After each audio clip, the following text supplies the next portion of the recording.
All right, Shalom. First and foremost, I want to give all praises and honor to Yahweh, Bashem, Yahushai, Bashem, Makakwadash. Double honors to the elders of GMS and Ruel. Peace, salutation, like Hakim in the four corners, pushing the truth with sincerity. Peace be unto you, Shalom. All right, this lesson is going to get into about waiting for his salvation.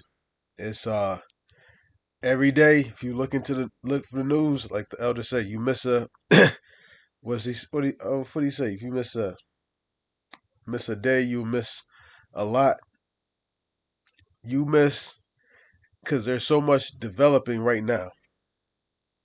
Joel chapter 2 verse 28. You know, it is we are closer and closer to the steps because Persia, Elam plays a major role in Bible prophecy. All right. And Babylon's downfall plays a large role in Bible prophecy. And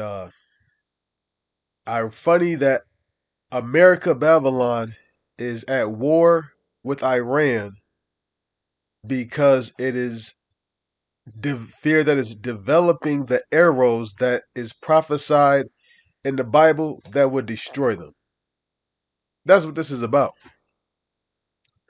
They have when they said they was going in Iraq for weapons of mass destruction. Nah, they they that was Iraq and Afghanistan were strategic pieces to be able to put their bases as close to Iran because Iran is right between Afghanistan and Iraq. So they neighbor each other. So it was very, very strategic on the behalf of Babylon to do that, along with establishing their Rothschild banks, uh,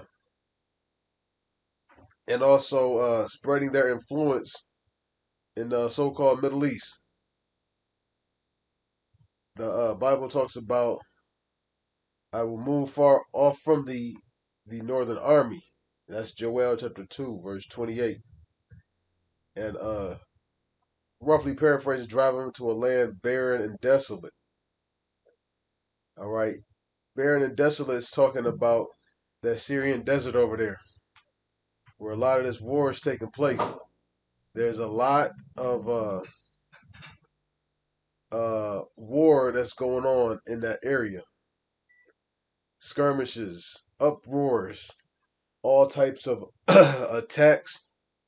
Now you got what's going on is you got these uh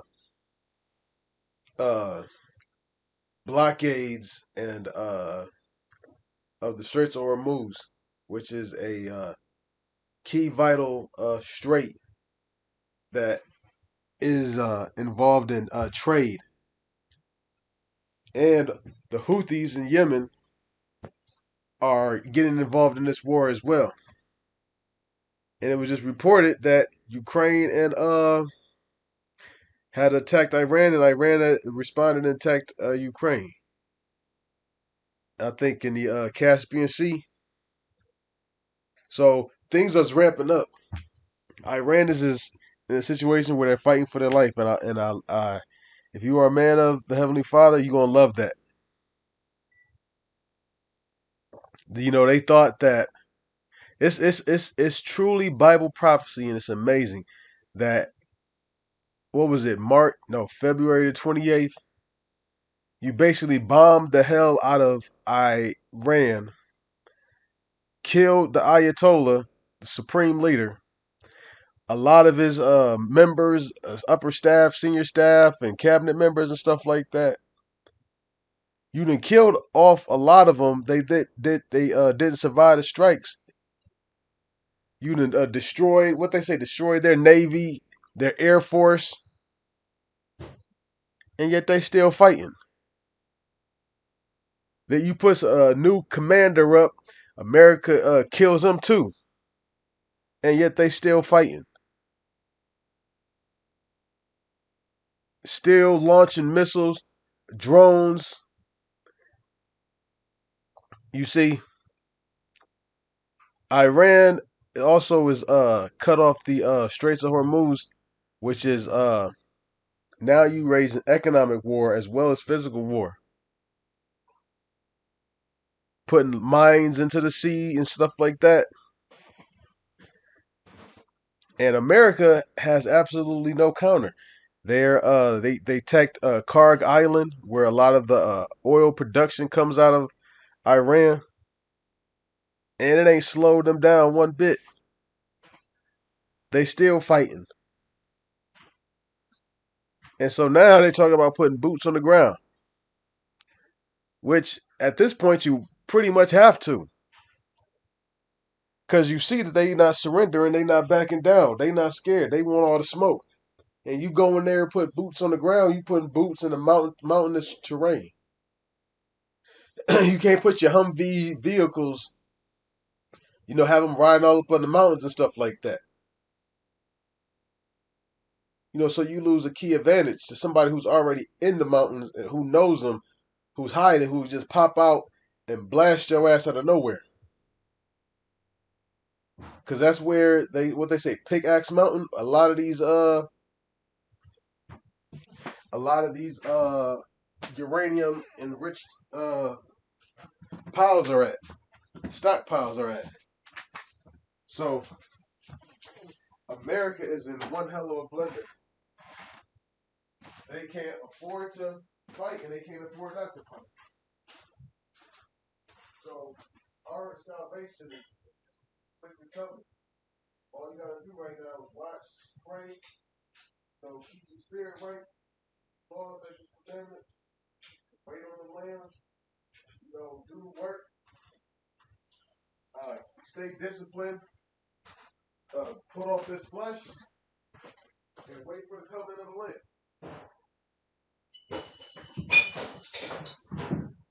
It's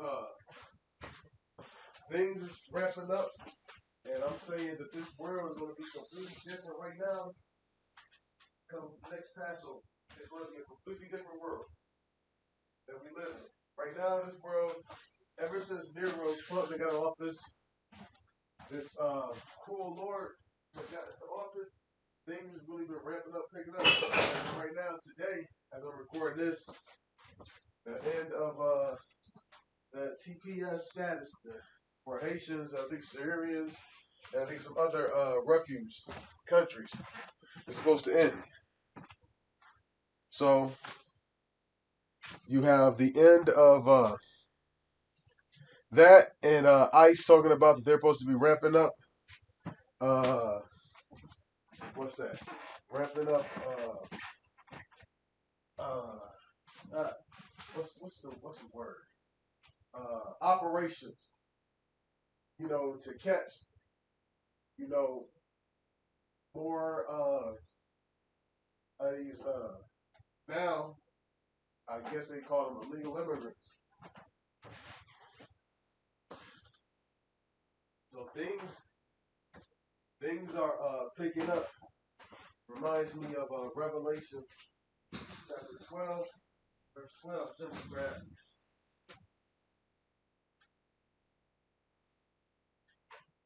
This is Revelations 12 and verse 12. It says, "Therefore rejoice, ye heavens, ye that dwell in them, both the inhabitants of the earth and of the sea, for the devil has come down unto you, having great wrath, because he knows he had a short time." He knows he had a short time what? To rule. He knows that he's not supposed to rule forever. He knows that his kingdom is at hand. That's why he's fighting. He's fighting for his own salvation. So we are in a spiritual warfare. We're trying to fight off Satan. He's trying to fight off Heavenly Father and his angels. And if you see, because this is the greatest movie ever written, and the funny thing is, we know how the movie ends. The movie ends with Esau going down. And because we know that's how it ends, and it's going down, it's easier to have faith because you know how it ends.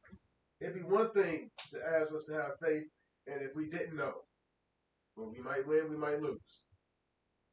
That'd be one hell of a tall task to be asking us to have faith under those circumstances. But the thing is, we know how it's going to end. And it also, if you pay attention, you know how the in-between scenes. Right now, America is in a bad situation. They don't have enough uh, manpower to fight the wars with the other nations, let alone just try to even think that they can fight the Heavenly Father. There's not an army in the world that you could construct that could beat the Heavenly Father and His Son, Yahweh Shai in the Lamb.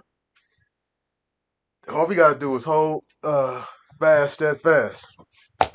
And on that note, I want to give all praises and glory unto Yahweh, Bashem Yahweh Shai, Bashem Makakwadash. Double honors to the elders GMS well. Peace, salutations, and shalom.